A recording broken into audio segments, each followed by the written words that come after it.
There's a koan about a monk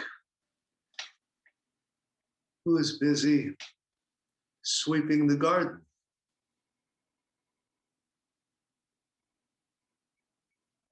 And one of his fellow monks wandered by and saw him busy at work and commented, "Very busy." And the first monk who had been doing the sweeping looked up and said, "You should know that there's one who is not busy." And the second monk said, "Well, in that case, there are two moons in the sky." First monk took his broom, held it up, said, "Which moon is this?" I don't remember their names, but if you want, you can find the story in the book of Serenity.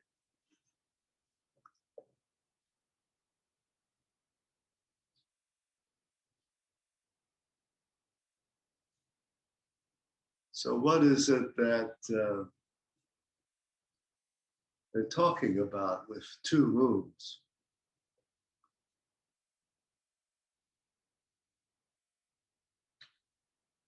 They very basically were asked whether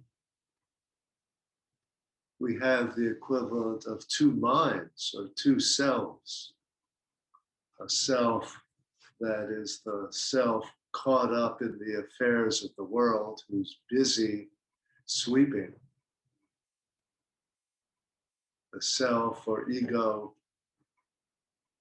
that is full of thought and activity and representation and attachment and desire and all those bad things that Buddhism associates with the ego. And whether we contrast that with a true self that's not busy, a true self that is silent and serene and unchanging, immobile in some sense compared to the busyness of the sweeping broom, right? And this, in a certain sense, is a very common understanding of the ordinary self versus the true self. Ordinary self is this superficial, worldly self. Through practice, will penetrate to our true self, which is in some sense at a deeper level or a higher level. Depends on what metaphor you like. Is it deeper or is it higher? Some way or another, it's behind the scenes.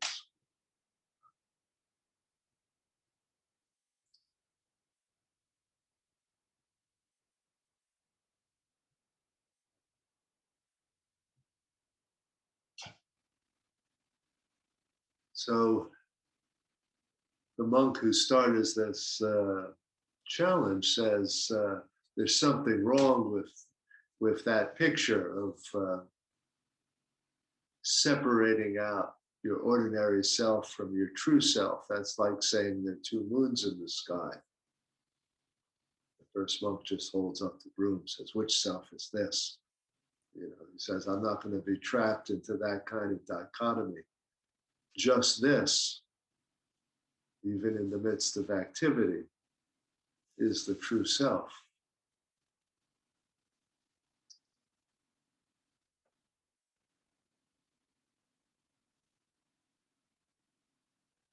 Now, my point here is that our practice is thus not about uncovering a hidden true self so much as it is about discovering the truth about the self that we already have, that self is impermanent or empty and interconnected. And that self, which is our true self, is in plain sight if we know how to look.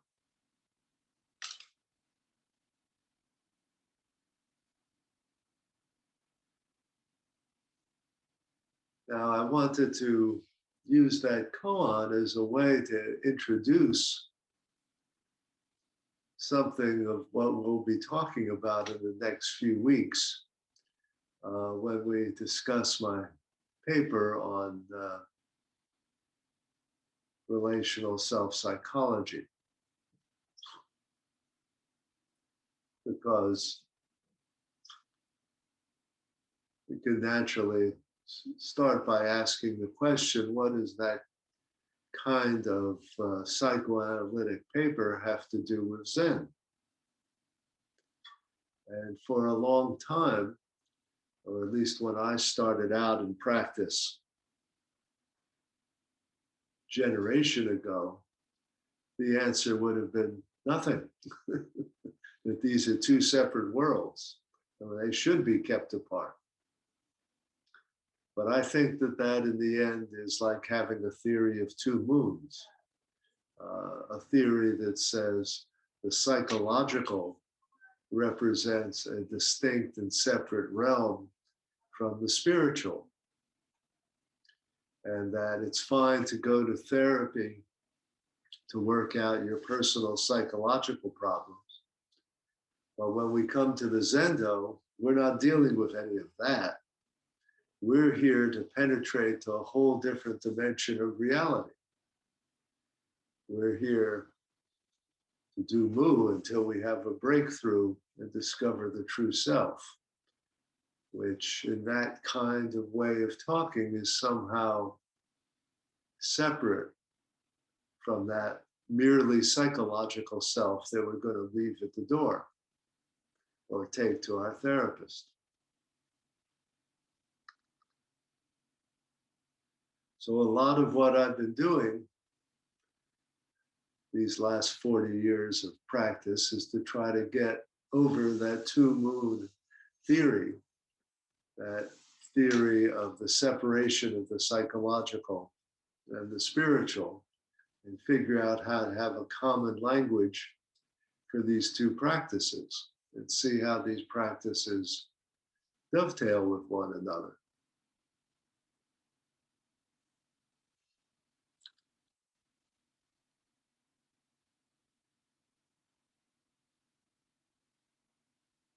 Now, I want to say a little bit about what I think is distinctive about Kohut's self-psychology, and give you a little background in that before we have our discussion.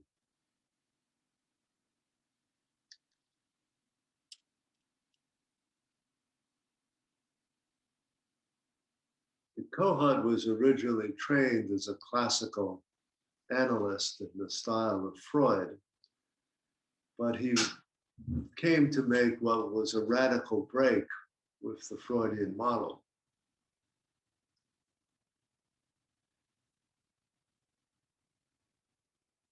And that break was characterized by many things, but in the foreground was a emphasis on empathy as a primary analytic mode.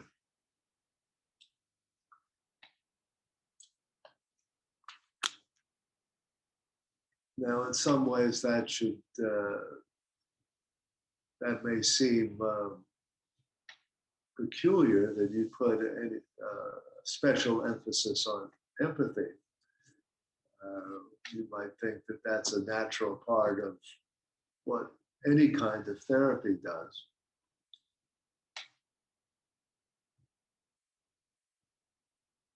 But Kohut's use of empathy was very particular in that he said, empathy is our way of seeing the world through another person's eyes. He called it vicarious introspection. And he characterized it, with the He at one point used as a metaphor the idea of the astronauts on the moon reporting back from this strange landscape. And through their reports, we could see what it's like, even though we ourselves are never going to be on the moon. We're never going to be inside somebody else's moon landscape. But they can tell us, they can give us a report of what does it look like up there? What does it look like to a person who's actually standing on the moon? And the idea really is to treat as valid this person's subjective report of how do things look to them.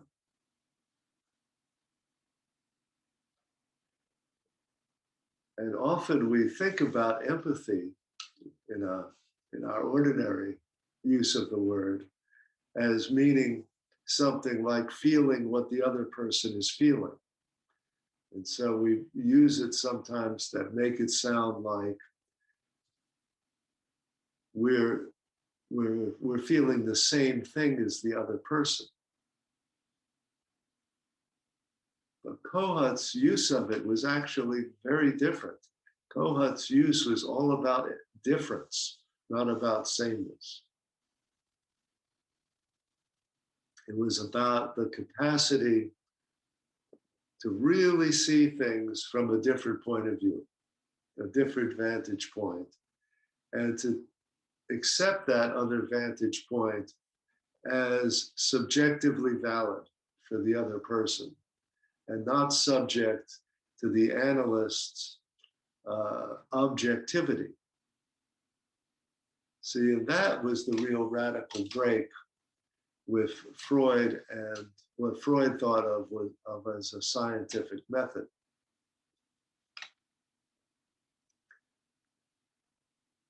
See, in the original Freudian model, we operated from what has been called the hermeneutics of suspicion.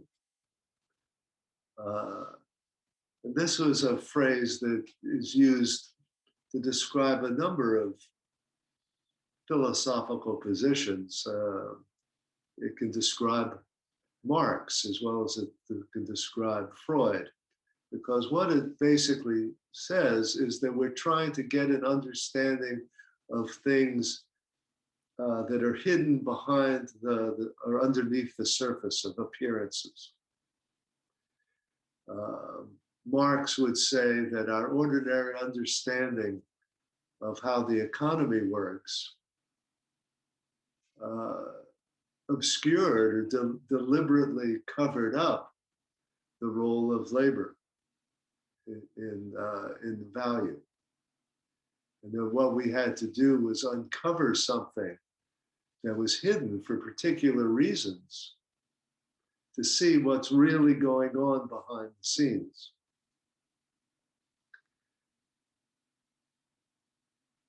When we see what's really going on, we see that there's exploitation and class warfare and a whole power structure that is denied in the name of something like a free market, and where everything is worked out in the best of all possible ways, where the perfect price for everything from commodities to labor is naturally sorted out by the market. And so Marx would say that picture of things tries to normalize or naturalize something that's in fact hidden and exploitative, hidden for a reason. And Freud's model of the mind basically said, we are not aware of our true motives, that our motives are hidden from us and are unconscious. And that what our business as analysts is going to do is reveal hidden dimensions of sexuality and aggression that we disguise and cover up one way or another.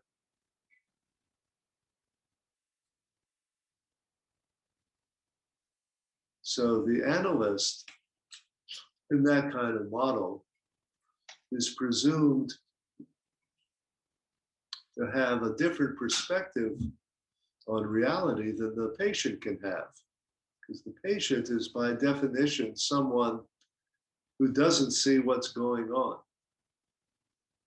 The analyst, by knowing something about the nature of the mind,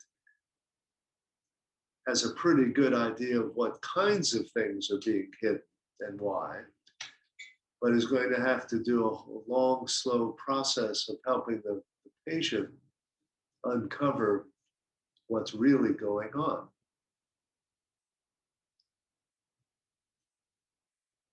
This, again, you see, is a kind of model of a false self and a true self. But in the Freudian model, the true self is one of unconscious drives. It's not a true self of Buddha nature. But it's still something that is hidden, and only someone with special knowledge or privileged access gets to know about. So there's a certain way in which there's an analogy to the role of the Zen teacher as the one who sees through appearances, the one who really knows what reality is all about. And the student, like the patient in classical analysis, is caught up in a false set of defenses or delusions or appearances.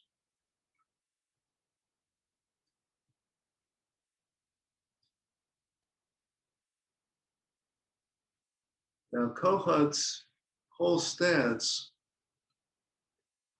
shifted the role of the analyst away from the person who saw objective reality to someone who is endeavoring to share the reality of the patient, to enter into their world and create a sense of that world being understood, perhaps for the first time. And his model for what happened then and why that's of value was one that was fundamentally developmental. His original picture was basically one in which he said that we all have stunted developmental needs for attention that, when unmet, leave us locked into these kinds of neurotic or narcissistic configurations that we don't know how to get out of.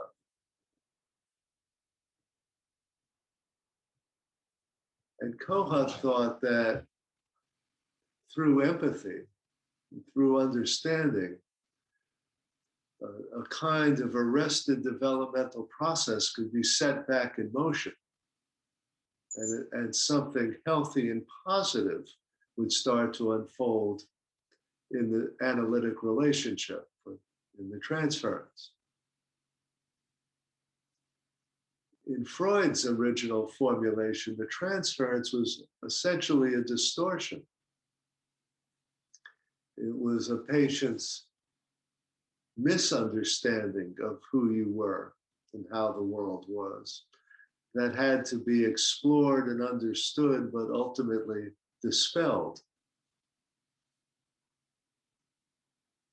In Kohut's model, the transference is much more like a healthy need that's been stymied, that needs to start up again so that one can get what one needs in a new relationship.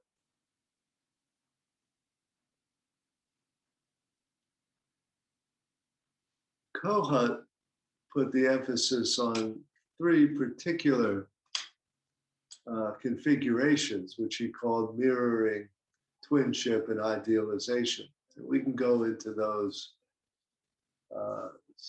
in more detail later. But in particular, relevance might be the one for idealization, where he said it's it's a normal human need to be able to idealize the parents, to see them as guardians, protectors, emotional containers, someone that provides an initial sense of safety as well as a sense of being a role model or an ideal. And this was in contrast to many psychoanalytic theories, including Freud's, that tended to see idealization as a defense. If you think that the mind is basically organized around sex and aggression, then idealization is a way you avoid conflict. You don't see the other person so much as a rival or somebody you're going to be in competition with, but somebody who's standing outside of that.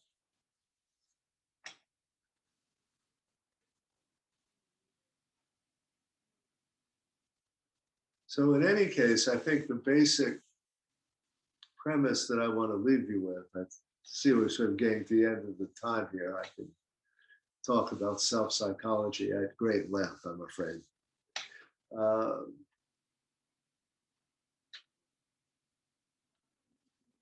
Is that Kohut saw the analytic process as basically restarting arrested developmental needs and put the analyst back in the role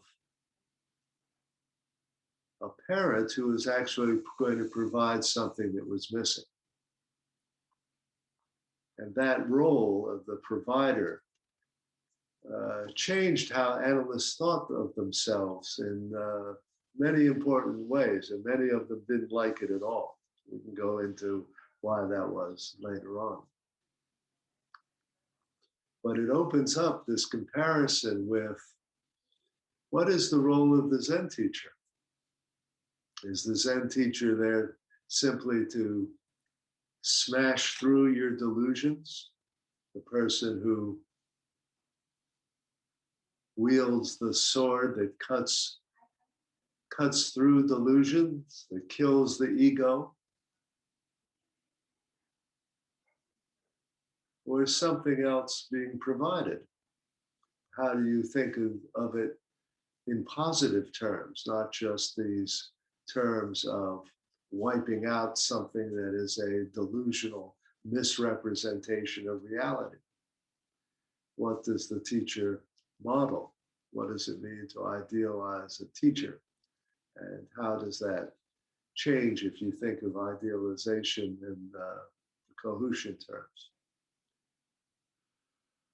All right, so that is that will be our self-psychology in a nutshell introduction, and we will go into this in more detail in our discussion group later.